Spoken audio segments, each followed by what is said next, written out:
brought to you by Palvi Agrico. आता शेतीसाठी जे काही लागणार ते घरपोच मिळणार, तेही मोबाईलच्या एका क्लिकवर. नगर परिषद निवडणुकीचं मतदान पार पडलेलं आहे आणि याचा जो निकाल आहे तो 21 तारखेला लागणार आहे. बीड जिल्ह्यामधल्या ज्या दोन प्रमुख ह्या नगर परिषदेची निवडणूक होती, ज्याचं लक्ष पूर्ण संबंध राज्यामध्ये लागलेलं होतं, ती एक परळी आणि एक अंबाजोगाई. अंबाजोगाईचं नगर परिषद निवडणूक पाहायला गेलं तर या ठिकाणी जे आहे ते भारतीय जनता पार्टीच्या विद्यमान आमदार नमिता मुंदडा होत्या आणि त्यांचेच सासरे जे ह्या ठिकाणी नगराध्यक्ष पदासाठी निवडणुकीच्या रिंगणात होते, तर त्यांच्या समोरून राजकिशोर मोदी, जे की मागील 25 वर्षापासून त्यांच्या ताब्यात या ठिकाणची नगर परिषद होती, ते देखील निवडणुकीला सामोरे गेलेले होते. परळीचं पाहायला गेलं तर परळीमध्ये मुंडे बहीण भाऊ एकत्र होते. त्या ठिकाणी त्यांच्याकडून पद्मश्री बाजीराव धर्माधिकारी ह्या उमेदवार होत्या, तर शरद पवार गटाचे तुतारीचे उमेदवार हे संध्या दीपक देशमुख हे होते. एकंदरीत आपण आपल्यासोबत काही ज्येष्ठ पत्रकार मंडळी आहे, त्यांच्याकडून आपण जाणून घेणार आहेत की नेमकं ह्यावेळेचं जे इलेक्शन आहे ते त्या निवडणुकीकडे कशा पद्धतीनं ह्यांचा पाहण्याचा दृष्टिकोन होता. एकतर अंबाजोगाई नगर परिषदेच्या संदर्भात बोलायचं झालं तर नगर परिषदेच्या स्थापनेपासून यावर्षी झालेली निवडणूक ही अत्यंत प्रतिष्ठेची समजली गेलेली आहे. दोन्हीही अध्यक्षपदाच्या दावेदारीसाठी उभा टाकलेले उमेदवार हे अत्यंत मातब्बर, सामाजिक राजकीय कार्यक्षेत्रामध्ये त्यांचं नाव असलेलं, आर्थिक स्थैर्यता दोघांचीही अत्यंत चांगली असल्यामुळं सामान्य लोकांचा या निवडणुकीकडे पाहण्याचा दृष्टिकोन अत्यंत सुरुवातीपासून अगदी बदलून गेला होता.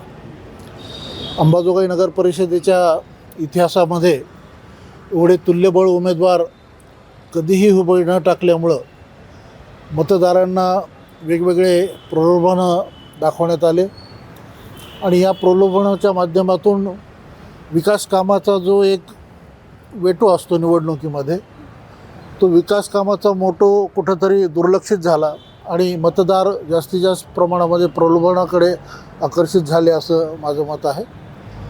या निवडणुकीमध्ये महत्त्वाची गोष्ट म्हणजे दोन्हीही तुल्यबळ उमेदवार अनेक वर्षापासून अधिकृत पक्षामध्ये काम करत असतानासुद्धा दोघांनीही आपापल्या पक्षाचं चिन्ह न घेता स्वतंत्ररित्या आघाडी स्थापन केली आणि स्वतंत्र अस्तित्व गावामध्ये निर्माण करण्याचा प्रयत्न केला. राजकिशोर मोदी यांनी कब्बशी हे चिन्ह घेतलं, तर नंदकिशोर मुंदडा यांनी छत्री हे चिन्ह घेतलं. वास्तविक पाहता नंदकिशोर मुंदडा यांचा राजकारणाचा सुरुवातीचा प्रवास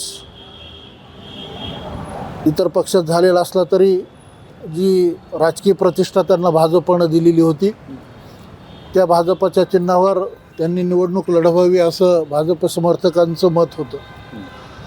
पण त्याकडं थोडं दुर्लक्ष करून एकूण जे सामाजिक राजकीय गणित आहे मतदारांचं, मुस्लिम वोटिंग असतील, दलित वोटिंग असतील, हे मतदान कॅश करण्यासाठी नंदकिशोर मुंदडा आणि राजकिशोर मोदी या दोघांनीही पक्षाच्या चिन्हाला फाटा देऊन स्वतंत्र आघाडी निर्माण केली आणि आपलं अस्तित्व गावामध्ये सिद्ध करण्याचा प्रयत्न केला. या अस्तित्वामध्ये खरं तर ही पक्षाची निवडणूक नव्हती किंवा गावाच्या विकासासाठीची निवडणूक नव्हती असं चित्र या निवडणुकीच्या पार्श्वभूमीवर निर्माण झालं होतं. ही निवडणूक राजकिशोर मोदी आणि नंदकिशोर मुंदडा यांच्या अस्तित्वाची निवडणूक आहे असा एक समज गावामध्ये मतदारांच्या मनामध्ये निर्माण झाला होता. त्यामुळं ही प्रतिष्ठेची निवडणूक आणि या निवडणुकीनंतर लागणारे निकाल हे धक्कादायक देणारे ठरतील असं मला वाटतं. एकंदरीत आजपर्यंतचा निवडणूक आपण तुम्ही अनुभवलेला आहे ज्येष्ठ पत्रकार म्हणून, आणि हे जी कालची निवडणूक झाली, एकंदरीत ह्या निवडणुकीमध्ये अफाट असा खर्च झाल्याच्या देखील चर्चा आपण ऐकलेल्या आहेत. नेमकं तेवढा खर्च करण्याची काय गरज आहे? कारण एकीकडे विद्यमान आमदारांचे सासरे होते, त्यांचं तर ऑलरेडी काम सुरू होतं. दुसरीकडे राजकिशोर मोदी हे देखील 25 वर्षापासून त्यांची सत्ता कायम या नगर परिषदेवर त्यांचं वर्चस्व राहिलेलं. राजकिशोर मोदी आणि नंदकिशोर मुंदडा हे दोघंही 25-30 वर्षापासून राजकारणामध्ये आहेत. दोघांचंही राजकारणामध्ये स्वतंत्र अस्तित्व आहे. तरीसुद्धा या निवडणुकीमध्ये स्वतःचं अस्तित्व निर्माण करण्याच्या पायी ही निवडणूक अत्यंत प्रतिष्ठेची झालेली आहे. एकतर अंबाजोगाई शहराचं असं समीकरण गेली 25-30 वर्षापासून होतं की नंदकिशोर मुंदडा यांना विधानसभेसाठी सहकार्य करायचं आणि राजकिशोर मोदी यांना नगर परिषदेच्या निवडणुकीमध्ये सहकार्य करायचं, असं सूत्र या गावानं गेली 25-30 वर्षापासून जोपासलेलं आहे. हे सूत्र हे दोघंही एकमेकाच्या परस्पर विरोधी उभे टाकल्यामुळं हे सूत्र या निवडणुकीत बदललं गेलं. मुंदडांच्या समर्थकांचीही या सूत्रामध्ये गोची झाली आणि राजकिशोर मोदी यांच्या समर्थकांची सुद्धा हे सूत्र सांभाळताना गोची झाली. वास्तविक पाहता तुम्ही जो प्रश्न उपस्थित केला की आर्थिक उलाढालीचा, खरं तर खर्चावर नियंत्रण ठेवण्यासाठी निवडणूक आयोगानं शासकीय अधिकाऱ्यांवरती जबाबदारी सोपवलेली आहे. पण एक त्रयस्थ पत्रकार म्हणून, सामाजिक कार्यकर्ता म्हणून जेव्हा मी या निवडणुकीकडे पाहतो तेव्हा या निवडणुकीमध्ये नगरसेवकांनी केलेला खर्च हा डोळे विस्फारणारा खर्च आहे. माझ्या माहितीप्रमाणे एका वार्डमध्ये, शहरामध्ये 2 प्रभाग असे आहेत की 2 प्रभागामध्ये 1 कोटी ते 1.25 कोटीच्या जवळपास खर्च झालेला आहे. अशी चर्चा मतदारांमध्ये आहे. म्हणजे आपण काही प्रत्यक्ष कोणाला पैसे वाटताना पाहिलं नाही, कोणाला नेता खरेदी करताना कोणाला पाहिलं नाही, पण इलेक्शन झाल्यानंतर दुसऱ्या दिवशी जी चर्चा होते ती चर्चा ऐकताना अगदी म्हणजे आपण या लोकशाहीमध्ये उगाचच जन्म घेतला असं वाटावं इतपत ही लोकशाहीची या निवडणुकीमध्ये मतदान खरेदी करण्याची जी पद्धत अवलंबिला गेली ही अत्यंत धक्का देणारी आहे. यांच्याकडून पण आपण जाणून घेणार आहे. तुमच्याकडं तर आणखी येणारच आहे, थोडं परळीचं पण आपल्याला बघायचं आहे. मला असं एकंदरीत अंबाजोगाईचं ह्या वर्षी जी निवडणूक झालेली आहे अगदी चुरशीची निवडणूक झालेली आहे. मात्र याच्यामध्ये एक प्रकर्षानं नमूद करावं वाटतं की या ठिकाणी दोन्ही उमेदवारांनी पक्षाचे चिन्ह घेतलेलं नव्हतं. मुळात या दोन्ही नेत्यांचं जर राजकारण पाहिलं तर ते मुळात ते स्वतः अल्पसंख्याक समाजातले आहेत. त्यांना स्वतःचं कास्ट वोटर जे आहे लागतं ते कास्ट वोटर नाही. त्याच्यामुळं पर्यायाने त्यांना ज्या काही ज्यांचा प्रभाव असलेल्या ज्या जाती आहेत मग अशा जातींकडे त्यांना त्या ठिकाणी त्यांचं आकर्षण असतं आणि त्या ठिकाणी त्या जातीकडे ते वळत असतात. आता अंबाजोगाई शहराचं राजकारण आणि समाजकारण जर गेल्या 40 वर्षामध्ये पाहिलं तर या ठिकाणी एक पुरोगामी विचारसरणीचं गाव म्हणून याचा आवर्जून राज्याच्या नकाशामध्ये त्याचा उल्लेख आहे. मग या गावचं समीकरण पाहता दोन्ही नेत्यांनी म्हणजे कोणी एक चिन्ह घेतलं आणि एकाने एक राजकीय पक्षात चिन्ह घेतलं असं झालं नाही. तर दोन्ही मातब्बर नेत्यांनी स्वतः आघाडी निर्माण करून त्या ठिकाणी वेगवेगळं चिन्ह घेतलं आणि आम्ही धर्मनिरपेक्ष आहोत हे सांगण्याचा त्या ठिकाणी प्रयत्न केलेला आहे.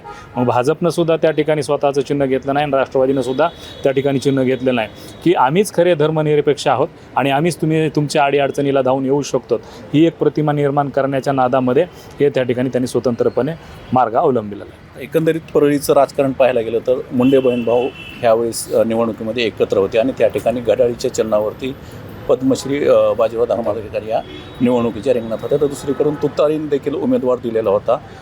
एकंदरीत परळीच्या राजकारणाविषयी काय तुमचं ॲनालिसिस असणार?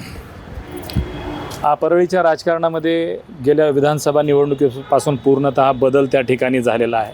तसं पाहिलं तर लोकसभा निवडणुकीपासूनच बीड जिल्ह्याच्या राजकारणामध्ये प्रामुख्यानं बदल झाल्याचं पाहायला मिळतो आहे. या ठिकाणी जातीय द्वेष हा मोठ्या प्रमाणात वाढतो आहे आणि हा रोखण्यामध्ये प्रस्थापित पक्ष आणि पुढारी हे दोनही अपयशी ठरलेले आहेत. या दोघांची सुद्धा त्या ठिकाणी जबाबदारी होती की समाजामध्ये सलोखा राखणं, 2 जातींना एकत्र आणणं आणि त्यांच्यामध्ये एक समन्वय निर्माण करणं. परंतु हे काही गेल्या 2 वर्षामध्ये लोकसभेपासून 24च्या लोकसभेपासून हे काही झालेलं नाही. उलट त्याला जास्तीत जास्त फुंकर मारण्याचं काम या ठिकाणी होत आहे. कारण आजही तणाव कमी झालेला नाही आणि त्यातूनच कुठंतरी परळीमध्ये सुद्धा बाजीराव धर्माधिकारी हे महायुतीच्या वतीनं चिन्हावर लढले आणि राष्ट्रवादी काँग्रेस पक्ष शरदचंद्र पवार गटाच्या वतीनं सौ संध्या दीपक देशमुख हे या त्या ठिकाणी लढलेले आहेत.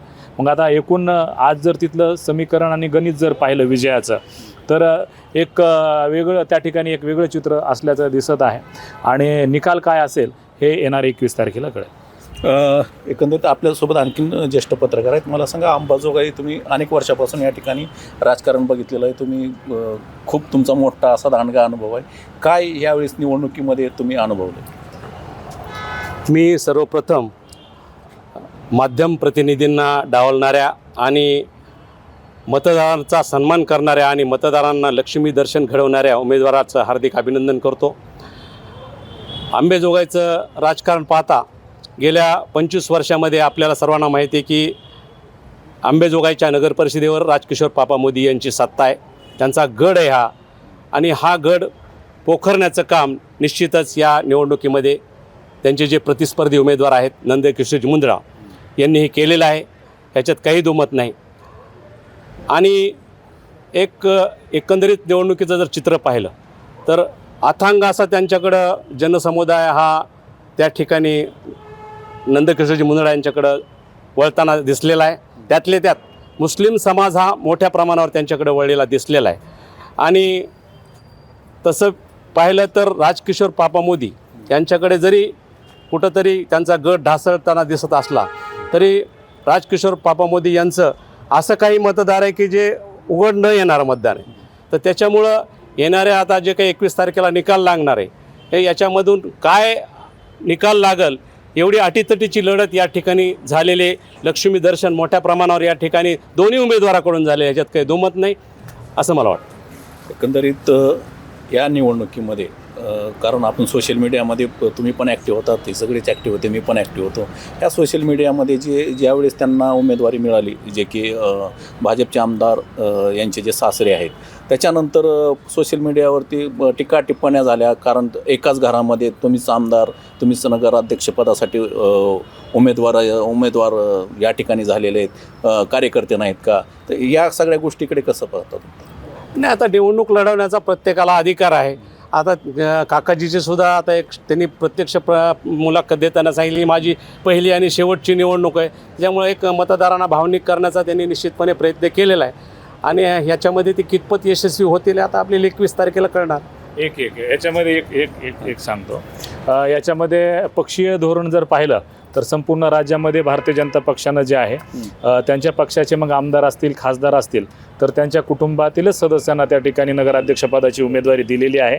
आणि त्यातील बऱ्याच जागा बिनविरोध अध्यक्षसुद्धा त्या ठिकाणी झालेल्या आहेत. मग धोरण पक्षानं राबवत असताना एक असं राबवलं की उमेदवारी देत असताना एकतर त्यांनी तो खर्च पूर्ण त्याला बिअर करता आला पाहिजे, तो त्या ठिकाणी खर्च करता आला पाहिजे त्याला, म्हणून तो एक कुठंतरी अट्टहास पक्षाचा असावा असं मला वाटतं. काय वाटतं तुम्हाला? नाही, हे यांचं जे गणित आहे आणि जे सांगते चुकीचं आहे की भारतीय जनता पक्षाने राजकीय लोकांच्या घराण्यामध्ये उमेदवारी दिली नगराध्यक्षपदासाठी. दिस इज अ टोटली रॉंग. कारण माझ्या उमेदवारामध्ये 2-3 उमेदवार असे आहेत पाहण्यात की अत्यंत सर्वसाधारण परिस्थितीमधून आलेला पण भाजपशी प्रामाणिकपणे काम केलेला उमेदवार, अशा उमेदवाराला भाजपनं प्राधान्य दिलेलं आहे. मराठवाड्यामध्ये 3 उमेदवार अशा पद्धतीचे आहेत ज्यांची घरची परिस्थिती अत्यंत सर्वसाधारण आहे, पण गेली 25-30 वर्षापासून एक सामान्य कार्यकर्ता कॉलेजच्या विद्यार्थी दशेपासून तो भाजपसोबत आहे आणि प्रामाणिकपणे भाजपमध्ये काम करतो. अशांना भाजपनं उमेदवारी दिल्याचं माझ्या पाहण्यात आहे, निदर्शन. आता तुमचं बी म्हणणं बरोबर आहे, पण तसं तुमच्या म्हणण्यानुसार पाहायला गेलं तर ऑलरेडी त्यांनी अगोदर राष्ट्रवादी काँग्रेसमध्ये होते, त्याच्यानंतर भाजपमध्ये येऊन आमदार झाले. मग इथला मुद्दा नाही सांगत नाही. मराठवाड्यामध्ये 3 उमेदवार असे आहेत भाजपचे की जे त्यांनी भाजपनं कार्यकर्त्यांना न्याय दिला म्हणण्यासारखे उमेदवार आहेत. ठीक आहे, येतो मी आपल्याकडून परळीचं पण जाणून घ्यायचं. मला सांगा, मुंडे साहेबासोबत, पंकजा मुंडे यांच्यासोबत, धनंजय मुंडेसोबत आपली चांगली जवळीक आहे, कारण आपल्याला चांगलं ओळखतात. एकंदरीत परळी आणि अंबाजोगाईचं काय तुमचं म्हणजे ॲनालिसिस काय? माझं सुरुवातीला अंबेजोगाईचं ॲनालिसिस असं आहे की अंबेजोगाईचे ज्येष्ठ नेते नंदकिशोर मुंदडा असतील किंवा मग माजी नगराध्यक्ष राजकिशोर मोदी असतील, या दोन्ही जे आत्तापर्यंत एकमेकाचे विरोधक होते, मात्र ही पहिली निवडणूक अशी आहे की यामध्ये ते आमनेसामने आले. आणि ते आमनेसामने आल्यानंतर त्यांनी याच्यामध्ये एक बाजू पहिल्यांदा अक्षय मुंदडा यांनी या निवडणुकीमध्ये पत्रकार परिषद घेतली. माजी नगराध्यक्ष राजकिशोर मोदीवर जी गंभीर आरोप केले त्या संदर्भात त्यांनी उत्तर देताना जेवढ्या ताकदीनं अक्षय मुंदडा यांनी आरोप केले तेवढ्या समर्पक या प्रश्नाची उत्तरं मोदी देऊ शकले नाहीत. त्यामुळे सुरुवातीला ही निवडणूक पूर्णपणे मुंदडाच्या बाजूने गेली होती. मात्र गेली 2-3 दिवसाच्या नंतर पुन्हा जेव्हा माजी नगराध्यक्ष राजकिशोर मोदी यांनी या शहरामधल्या विविध संघटना वगैरेचे पाठिंबे वगैरे आणि विशेष म्हणजे राष्ट्रीय पक्ष असणाऱ्या काँग्रेस पक्षाच्या उमेदवारांनी पाठिंबा दिला. ही अंबेजोगाईमध्ये पहिली घटना घडली. राष्ट्रीय पक्षाचे ह्या अंबेजोगाईमध्ये लढणाऱ्या हे आहेत संघटना आहेत ह्या स्थानिक पातळीवरच्या आहेत आणि राष्ट्रीय पक्षाच्या उमेदवारांनी पाठिंबा देणं ही अत्यंत खेदजनक बाब आहे. दुसरा मुद्दा असा की माझं असं मत आहे की अंबेजोगाई शहरामध्ये ही निवडणूक विकासाच्या किंवा केलेल्या कामावर झालीच नाही. ही निवडणूक ज्या पद्धतीनं एक वेगळ्या वळणावर आली त्यामध्ये माध्यमाची सुद्धा फार मोठी जबाबदारी होती. माध्यमाच्या एकाही कुठल्याही दैनिकामध्ये किंवा सोशल मीडियावर या मुद्द्याकडे त्यांना दोन्ही उमेदवारांना वळण्याचा प्रयत्न झाला नाही. त्यामुळं या ठिकाणी माध्यमाची जबाबदारी असताना माध्यमांनी आपली जबाबदारी ही केली नाही. त्यामुळं अंबेजोगाईच्या ह्या आत्ताच्या काल झालेल्या मतदानामध्ये नेमकी अंबेजोगाईच्या मतदारांनी कोणाच्या बाजूने कौल दिला हे कळू शकलं नाही. म्हणजे ही पहिल्यांदा असं झालं. नाही तर अनेक वेळेला परिस्थिती अशी होती की जेव्हा शेवटच्या 2 दिवसामध्ये या अंबेजोगाईच्या मतदारांनी आपला कौल दिला होता. मात्र ही पहिली निवडणूक आहे की ज्यामध्ये अंबेजोगाईचे मतदार कोणाच्या बाजूने झुकले हे स्पष्ट होत नाही. परंतु या ठिकाणी दोन्ही उमेदवारांनी त्यांचं पक्षाचं चिन्ह घेतलं नाही. त्यांनी स्वतंत्र आघाड्या स्थापन करून या ठिकाणी निवडणूक लढवली. आता तुमचा इतक्या दिवसाचा अनुभव आहे, असं का वाटलं त्यांना की आपण स्वतंत्र लढलं पाहिजे? मुळात राजकीय पक्षाच्या भूमिका वेगळ्या आहेत. अंबेजोगाईमध्ये ज्या भाजपाला अडचणीची भूमिका वाटते तर तशी राष्ट्रवादीला काही अडचणीची नसताना त्यांनीसुद्धा आघाडी केली. मग त्याच्यामध्ये भाजपाची जे लोकसभा विधानसभेच्या निवडणुका झाल्या त्यामध्ये भाजपाच्या विरुद्ध अंबेजोगाई शहराचा कौल आहे आणि राष्ट्रवादी ही च्या बाजूनं म्हणजे मायनॉरिटीचं कल असताना सुद्धा म्हणजे राजकिशोर मोदी यांनी आघाडी केली. मग नेमकी ह्या 2 उमेदवाराच्याच भूमिका स्पष्ट झाल्या नाहीत. यांनी का आघाडी केल्या हे मग तेच विचारतं की तुम्हाला काय म्हणजे माझं असं त्याच्यावर मत आहे की या दोघांनी म्हणजे आपलं अस्तित्व अंबेजोगाई शहरामध्ये कायम टिकलं पाहिजे या भूमिकेतून दोघांनी आघाड्या केल्यात. म्हणजे पक्षाची भूमिका काय असेल ते असेल. इतर ठिकाणी मुख्यमंत्री बीडला आले, अंबेजोगाईला आले नाहीत. एकनाथ शिंदे उदगीरला आले, अंबेजोगाईला आले, कारण त्यांचाही उमेदवार होता. मात्र चिन्हाच्या पक्षाच्या चिन्हावर न लढवता अजितदादांनी येऊन सभेला आव्हान केलं ही आश्चर्याची बाब आहे. त्यामुळे हे अत्यंत चुकीचं जे कोणी असतील त्यांनी स्वतःचं अस्तित्व निर्माण केलं. पक्षाच्या अस्तित्वाला त्या ठिकाणी तिलांजली मिळाली असं माझं मत. एकंदरीत तुम्ही परळीचं देखील राजकारण जवळून बघितलेलं आहे. काय नेमकी परळीची परिस्थिती असणार? एक तर परळीचं पूर्वीचं राजकारण म्हणजे अतिटोकाला जात होतं. मात्र या वेळेला अत्यंत खालच्या स्तरावर एकमेकावरचे आरोप प्रत्यारोप त्यामुळे मतदारांनासुद्धा असा म्हणजे संभ्रम निर्माण झाला. नेमके कोणाच्या बाजूने उभा टाकायचं, नेमके कोण आपला संरक्षण करेल. कारण बीड जिल्ह्यामध्ये सर्वात सेन्सिटिव्ह शहर हे परळीचं आहे. त्या ठिकाणी दोन्ही म्हणजे पंकजाताई असतील किंवा धनंजय मुंडे असतील या दोघांनी ज्या पद्धतीनं एक शुअरिटी मतदारांना द्यायला पाहिजे ती मला असं वाटतं की यावेळेस दिली नाही. आणि ही निवडणूक दीपक देशमुख विरुद्ध धर्माधिकारी अशाच याच दोघांच्या अवतीभोवती फिरली. आजही त्याचे आरोप प्रत्यारोप सुरू आहेत. मात्र ही लोकशाहीला अत्यंत घातक आहे. हे अशा पद्धतीचं राजकारण एवढ्या खालच्या स्तराला जाऊ नये असं माझं मत आहे. सर्वसामान्यांना सुरक्षा विकास या मुद्द्यावर निवडणूक लढवली गेली पाहिजे. मात्र ती परळीमध्ये होताना दिसत नाही. कुणीतरी यामध्ये भूमिका मांडायला पाहिजे आणि परळीचं जे वातावरण बिघडत चाललेलं आहे ते सुधारण्यासाठी कुणीतरी पुढाकार घेतला पाहिजे एवढं मात्र माझं स्पष्ट मत. परळीमध्ये दोन्ही उमेदवाराचे त्या ठिकाणी खासदार बजरंग सोनवणे तळ ठोकून होते. कारण रोज त्यांच्या त्या ठिकाणी बैठका होत्या, प्रचारसभा होत्या आणि धनंजय मुंडे आणि पंकजा मुंडे यांच्या देखील त्या परळीमध्येच बैठका होत्या. कारण समोरून आरोप देखील करण्यात आले होते की त्यांनी आता फक्त परळीवरच लक्ष ठेवावं, बाहेर कुठं जाऊ नये असं समोरच्याकडे. माझं तर असं मत आहे की बजरंग सोनवणे हे बीड जिल्ह्याचे खासदार आहेत. बीड जिल्ह्यामध्ये बीड, धारूर, अंबेजोगाई, माजलगाव आणि परळी या शहरामधल्या निवडणुका होत्या. ते जिल्ह्याचे खासदार असल्यामुळे या सर्व नगरपालिकेवर त्यांनी आपलं लक्ष केंद्रित करायला पाहिजे होतं. मात्र त्यांनीसुद्धा आपला जो राजकीय वाचपा काढण्यासाठी त्यांनी परळी तळ ठोकला आणि परळीच्याच निवडणुकीला ते प्रमुख भूमिकेत राहिले. इतर कुठेही म्हणजे अंबेजोगाईला अशा पद्धतीची त्यांनी युती केली म्हणजे 2 त्यांच्या पक्षाचे उमेदवार होते आणि बाकीकडं युती केली होती राष्ट्रवादीबरोबर. मात्र तीच बजरंग सोनवणे परळीमध्ये जाऊन युतीच्या उमेदवाराच्या विरोधात हे करतात आणि एकाच नगरपालिकेवर त्यांनी फोकस केला. त्यामुळं अजून खासदारांनी त्या ठिकाणी भूमिका घेतल्यामुळं उलट तर माझं असं मत आहे की खासदारांनी त्या ठिकाणी म्हणजे अशी मिडल भूमिका, मध्यस्थाची भूमिका घ्यायला पाहिजे होती.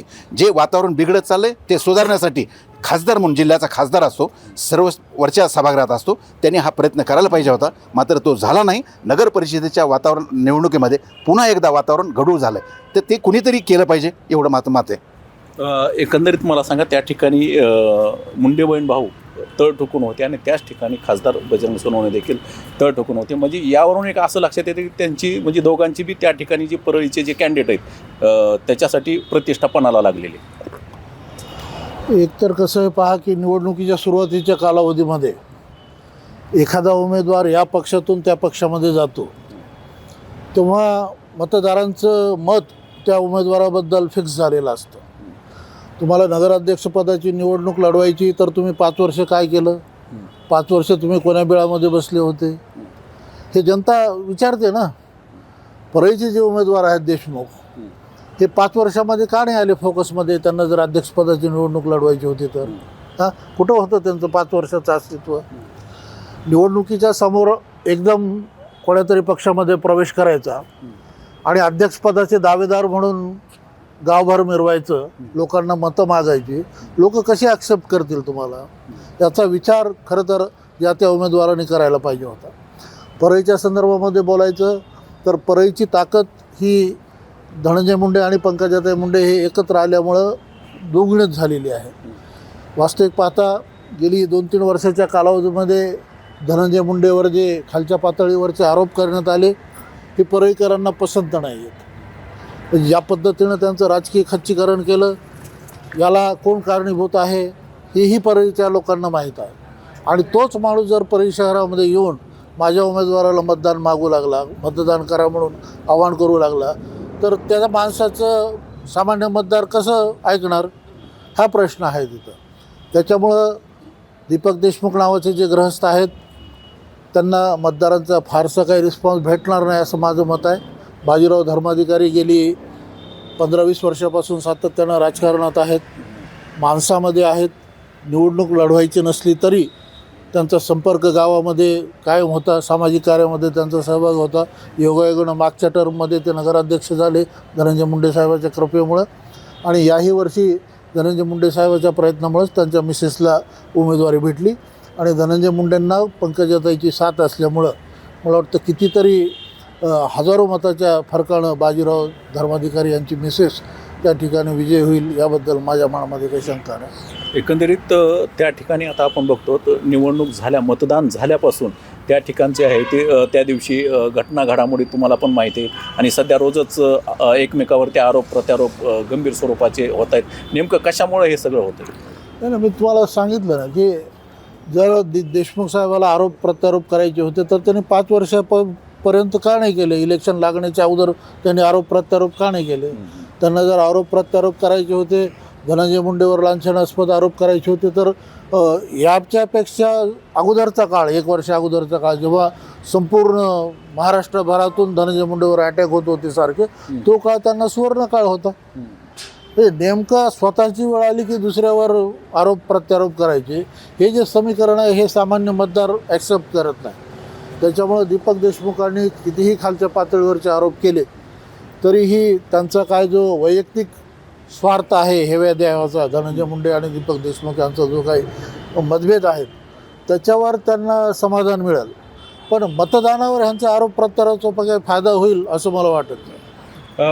मला सांगा, एकंदरीत आता तुमचं जर परळी संदर्भात जे त्या ठिकाणी, कारण दोन्ही बहीण भावनं त्या ठिकाणी तळ ठोकून होते आणि खासदार बजरंग सोनवणे देखील त्या ठिकाणी तळ ठोकून राहिल्यामुळं तिथलं त्या ठिकाणची जी निवडणूक आहे ती प्रतिष्ठेची मानली जाते. नक्कीच प्रतिष्ठेची झालेली आहे. दीपक देशमुख यांनी जवळपास 2 महिन्यापूर्वी धनंजय मुंडेंची साथ सोडली.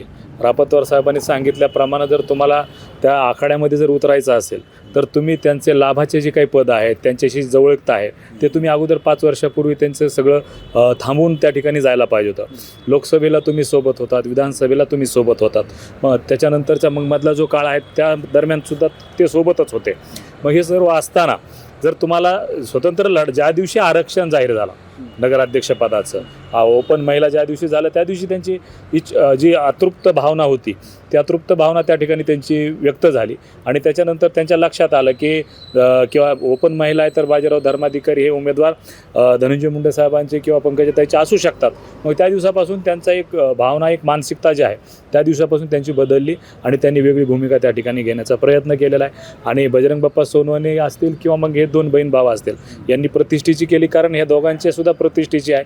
जागा तर बाजीराव धर्माधिकारी येईल, यांचीच येईल असं सर्वानुमते सांगितलं जात आहे. परंतु त्या ठिकाणी बजरंग बाप्पा सोनवणे आणि पटेल साहेबांनी सांगितल्याप्रमाणे ते जिल्ह्याचे होते, तर जिल्ह्याकडे सगळीकडे लक्ष देणं सुद्धा अपेक्षित होतं त्या ठिकाणी. एकंदरीत आता आपल्या अंबाजोगाईचं थोडं पाहायला गेलं तर या ठिकाणी म्हणजे सर्वांचीच कार्यकर्त्याची भावना होती की या ठिकाणी ज्या पद्धतीनं अजित पवारांनी या ठिकाणी सभा घेतली उमेदवारासाठी, त्या पद्धतीनं देवेंद्र फडणवीसांची देखील या ठिकाणी सभा व्हायला पाहिजे होती किंवा पंकजा मुंडेंची देखील. मात्र दोघांची पण या ठिकाणी सभा झाली नाही, जे यवना परळीमध्ये त्या तळ ठोकून राहिलेले होते. नाही, आता आघाडीची भूमिका घेतल्यामुळे त्यांना काही सभेची गरज वाटली नाही, कारण ही स्थानिक पातळीवरची निवडणूक आहे, आम्ही ती कंडक्ट करण्यासाठी सक्षम आहोत हे जेव्हा त्यांना लक्षात आलं त्याच वेळेस त्यांनी आघाडी केलेली ना. मग त्यावेळेस तर मग पंकजाताईंनी येण्याचा किंवा देवेंद्रजींनी येण्याचा काही विषयच नव्हता. त्यांनी म्हणजे ज्या दिवशी आघाडीचा प्रयोग केला त्या दिवशीच त्यांनी ठरवून टाकलं होतं की आपल्याला आपल्या स्वतःच्या ताकदीवरच या ठिकाणी लढायचं आहे आणि ताकदीवरच लोकांपर्यंत पोहोचायचं. परळीचं जर त्यांनी एक अंदाज बांधलेला आहे, दोघांनी निकाल तर येणार 21 तारखेला कळेल आपल्याला कोण नगराध्यक्ष होणार आहे. तुम्ही काय अंदाज बांधला आहे? मलाही असं वाटतं की पंकजाताई आणि धनंजय मुंडे हे दोघांची एकत्र आल्यामुळं त्या ठिकाणी इतरांचं फार चालेल आणि इतर उमेदवाराला काही फ्युचर आहे असं मला नाही वाटत. परळीमध्ये या 2 मुंडे बहीण भावाच्या संदर्भातलं हे होईल. अंबेजोगाईमध्ये सुद्धा त्याच पद्धतीचं गेली 30-40 वर्ष ज्येष्ठ नेते नंदूशेठ मुंदडा यांनी कधीही उमेदवारी घेतली नाही किंवा सक्रिय राजकारणात होते, मात्र कुठेही उमेदवारी लढवली नाही.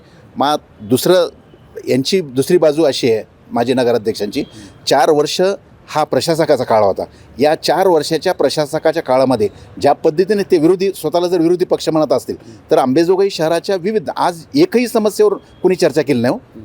अंबेजोगाईचे एवढे प्रश्न आहेत, रस्ते आणि नाल्या आणि हे तर विकास झालाच पाहिजे, हे झालंच, मात्र इतरही अनेक महत्त्वाचे मुद्दे आहेत. मग बुट्टीनाथ साठवण तलाव असेल, अंबेजोगाईच्या SRTR रुग्णालयाचा प्रश्न असेल, साधी काळोटीचा उंची वाढवण्याचा प्रश्न आजपर्यंत सुटलेला नाही, असे अनेक मुद्दे आहेत. मात्र त्या मुद्द्याकडे निवडणूक न जाता व्यक्तिगत पातळीवर गेली आणि माजी नगराध्यक्षांनी जो त्यांचा काळ आहे त्या 4 वर्षाचा, त्या 4 वर्षाच्या काळामध्ये जर सक्रिय राहिले असते तर त्यांना आणखीन जास्त सपोर्ट अंबेजोगाई शहरामध्ये मिळाला असता.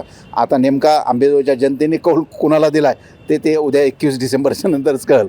मात्र आज तरी परिस्थिती अशी वाटतं मला, कोणाचंही असे कोणी खात्री देऊ शकत नाही. ज्या पद्धतीचे तिकडे दोन्ही ताकद एकत्र आले, मात्र परळीमध्ये दोन्ही समसमान होते.